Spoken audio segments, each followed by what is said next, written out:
know anything about this story. What is that? What happened? 61 people, Boeing, they died. That's the problem, is why don't you know anything about this story? It seems like it's one that's being covered up, or at least not discussed as much. So Boeing in the past 2 weeks has had, obviously it's always a lot of news about Boeing, but these 2 weeks, there was a flight, and you can find this video, I'm sure. There was a flight in Brazil, had taken off, unsure of. A passenger plane carrying 62 people crashed in a residential area in the city of Pinheiro in Sao Paulo. I can hear. I can hear it, but I can't see it. Sorry. That's me. Sorry. You didn't realize that was you? No, I had no idea. Sorry. So anyway, so as she said, a plane crashed in Sao Paulo, and it was this plane. It was taking off, gaining altitude, went into a death spin, and just started spinning down and crashed in someone's backyard. 62 people were killed. I believe they said 8 or 9 of them were cancer doctors, which is kind of suspicious. I know that. I heard about this. Oh, okay. Well, see, there we go now. It was at 17,000 feet, and the thing just straight up stopped and started spinning. And I've spoken to a couple pilots asking them why something like this would happen, and there's a lot of discussion as to why. Why are you looking at me like that? You spoke to a couple of pilots? Not yes. Like, I mean, not for like the show or for like a different project or. No, because I was curious about this when it happened, and I asked them. Do you know pilots? I just think it's that's great. I'm not saying it's a bad thing. I'm not making fun of you. I just think it's interesting. Like, Yeah. Not a lot of them, but like 4. That's a lot of pilots to know. I don't know. I don't know any pilots. Michael doesn't know any pilots. Michael, I'm sure you know a pilot, I know one that we both know. My grandfather was a pilot. I know a pilot that we both know, and we're not talking about a World War II pilot or something. We're talking about like a commercial airline pilot. No, I'm not. I know one commercial airline pilot. I know 3 people who have their pilot license and fly themselves places. Oh yeah. I know some people who fly themselves around. I mean, like you could call them up. Like I know people that have private jets and stuff like that, and like might maybe have a pilot's license, but I don't like they're not my buddies. I call them up, say what's up. Yes. No one knows that many pilots, Charles. It's not. Or it's not a lot. Hey, is one of them Candy Owens? No, I can tell you that one is a friend I have who flies for United. One of them is the vice chair of the Harris County Republican Party who owns an airport and is a pilot and has a pilot school. Very easy connection there. The third one is someone that both Michael and I know, really great guy, local here in Houston. And then the fourth one is just somebody I know with a pilot license. I didn't ask the fourth one. Can't be that good if he's a local here in Houston. He lives in Houston is what I'm saying. I'm saying that means maybe he's not that good. Why are we arguing? None of this has anything to do with the story at all. No, why we're off on this tangent. You bite. I do every time. Every time. It's true. And so it don't even so anyway. So I asked a couple pilots, and they, from what I heard, everyone seems to be kind of unsure how this happens. They're saying that when you go up, it could be ice on the wing that could cause this. But what's very weird about it is that the plane kind of just stalled and stopped and then started like falling like this, whereas you would expect like a plane to like fall like that. So it's kind of weird. And then 62 people died in this crash. I don't believe anyone on the ground died, but very weird. But the reason I bring this up is that Boeing, a couple days before that, I think you guys have probably heard about these astronauts that are stuck on the Boeing Starliner because it cannot I'm sorry. Nobody said that? Oh, no. Because the multiple fuel thrusters are failing and they now need to be rescued, and they've been stuck on this Starliner for 71 days. How many astronauts did you ask about that one? 0. But I do know one. What? I don't know an astronaut. We follow each other on Twitter. Okay, that's that. Okay, whatever. So I'm just curious, Charles, do we attribute this to incompetence or do we attribute it to malice? I'm confused. Well, I don't know. I mean, I think with Boeing, it's a serious question because Boeing keeps having these issues. Yeah. And there was an interview or a documentary a couple months ago that showed someone who snuck into a Boeing facility and was pretending to work there and was asking people what they thought. And some of them were incompetent, but some of these people were straight up like, yeah, we just put tape on this because, like, what else are you going to do? And then they even asked one of the guys, like, would you trust your family in flying one of these? And he was like, no. So that at a certain point, that becomes malice when you have people who actually work on building these planes and they will not let their family members fly on it. And also in this documentary, they showed that Boeing was unveiling a new plane at one point, and it wasn't done. And so essentially they just like brought out this like fake plane to show. And so like Boeing cuts corners pretty regularly. So I think I for one will not believe an alternative version until someone presents one to me, and I just stick with the official version. Michael, what are your thoughts? So I actually have a lot to say about this. So Boeing has, I looked it up. Boeing has 10,000 commercial jetliners. It's 50% of the commercial jetliners that are out there. They produce 528 was last year. How many new ones they produce? So at that pace, it would take 20 years ish to replace the current fleet. And a lot of those planes we get on are freaking old, you know? And then I pulled reports of something happening on a Boeing plane from the last year. So 8 months ish. Okay. So Alaska Airlines, remember that in the door piece blew out, door ripped off midair. That was January. Then after that, Japan, a flight from Japan canceled takeoff because the cockpit window cracked and was split open. Then another one had an engine failure over Miami. Social media posts showed flames coming out of the airplane. Then one out of Atlanta, front nose wheels fall off and rolls away on the tarmac. Then one in New Jersey had stuck rudder pedals.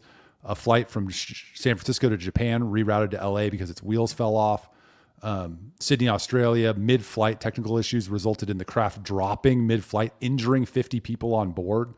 Another one from Sydney to San Francisco turns around due to a fuel leak. And then finally, in April, San Francisco to Medford, Oregon, which is the airport I fly into when I go home, arrived with an entire exterior panel missing.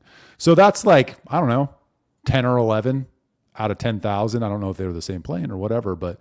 And let's minus the Brazilian one, because Dane just told us that it was an HCR 72. So, but even there are still like 95 instances. Did you reach out to one of your pilot buddies to ask if the AR? So it seems like we're not doing that. It seems like that's a lot of incidents. And then to, bring it all back, we had that Boeing whistleblower who was telling everybody that they have some lax safety standards, and then he mysteriously is killed. I mean, commits suicide. And I think people are right to be like, what is going on at Boeing? And the market somewhat responded. Kayak reported in April that people who select they don't want to be on a Boeing flight as part of their search was up 15x. Wow. I didn't even know you could do that on Kayak. So I mean, I do look at the type of plane, not because I have any idea of what it means, but just to see what it says, like when I'm booking. But like, I never thought that you could search to not be on like a Boeing flight. Yeah, and the searches were up 15x. So you would think, given the state of Boeing and all those examples I just gave, that a competitor plane maker might come into the market and like have an opportunity to make some money. But we all know Boeing pays off the likes of Nikki Haley and other politicians to make sure they get those lucrative contracts. And their stock price, I looked at it this morning, and it crashed after COVID, or in the COVID crash, and it's never recovered. Can you use a better word, please? What? It crashed. It's not very sensitive. Oh, yeah, it went down very significantly in the COVID, and it never recovered. I remember buying when it was at the bottom at 90. But it's only recovered to about 175, which is 50% away from its high. So, but the point being, the market isn't responding to these things, or people who buy stocks, which is kind of interesting to me.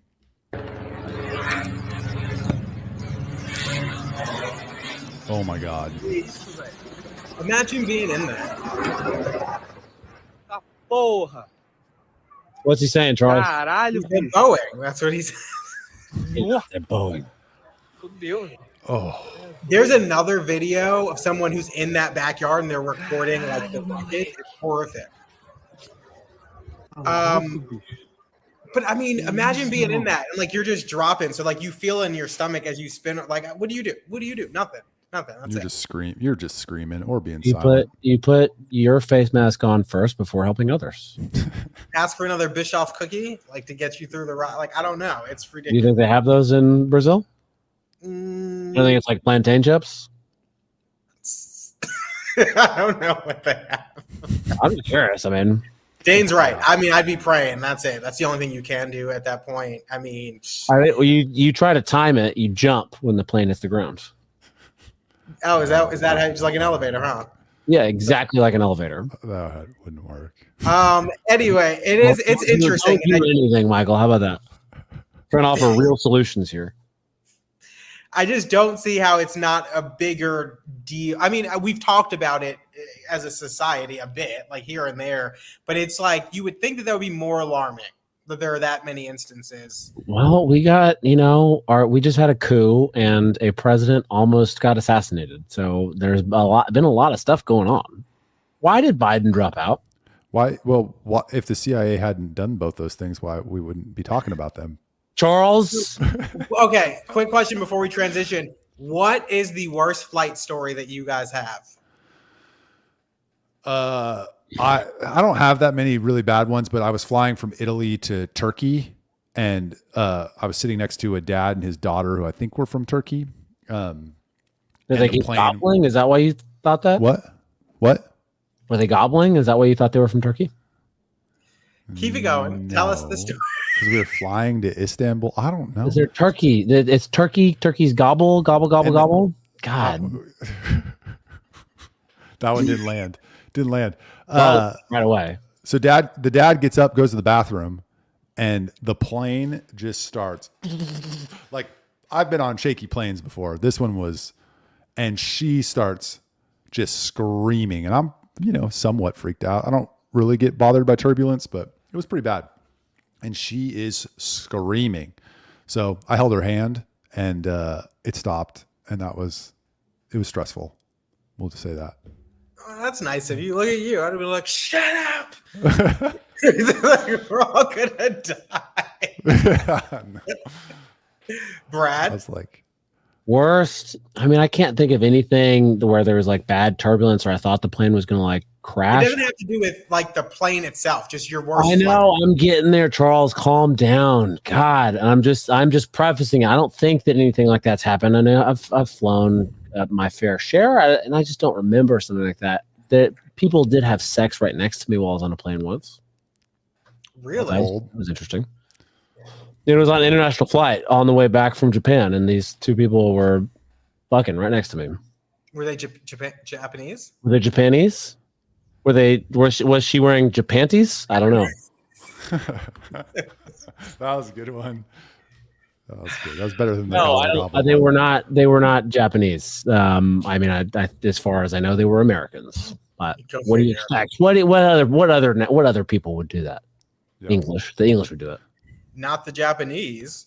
What's yours, Charles? They just put a blanket over and just like it was and I don't know how nobody noticed. I feel like I remember like the old couple either in front or behind me, like kind of eyeing like what the fuck is happening back there, and I'm just like I'm sorry guys. They just put the armrest up and no, I don't know. I don't think so. I think that she just sat on top of his lap and did the thing.